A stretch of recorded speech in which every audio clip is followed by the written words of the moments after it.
Zero ielas naktīs.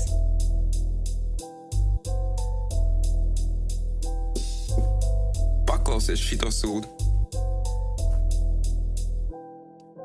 Jautājums, kas citiem ilgi prātā, kas naktīs ielās notiek, kurā stūrī kas ko mētā, kad saule noriet un iedegās gaismu laternās. Tad tu jau zini, brāli, Rīgas ielās troks paceļās, dzirdi sirēns, redzi kā mirsts, pamest sēgas kodzim izlietotas šķirts, asins uz trotuāru, ar to tā mūsu Rīga populāra. Policisti pēc bombžiem ar sirēnām lido, pēc kad runa par narkomāniem vai zagļiem tie sēž un čilo, izsekoties, ka neņemās ar sīkumiem, tāpēc tādus musars apietē ar līkumiem. Tagad jau tēlo, ka no kā nebaidās, visādus sūdus iet pa ielu un tirgo, kapuce uz galvas redzot, ka zils kaut kas mirgo un acīs gaismu koša, tādiem parazītiem Rīgā nākotnē nav spoža.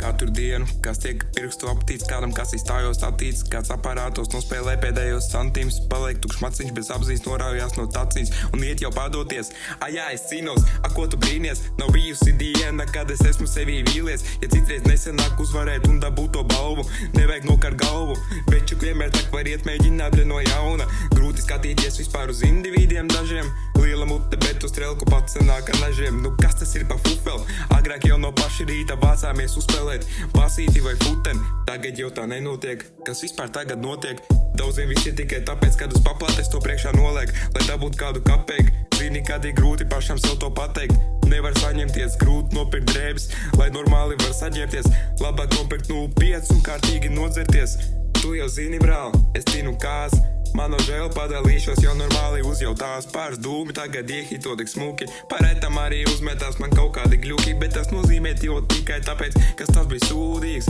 tu zini, brāl, es no narkats esmu rūdīts,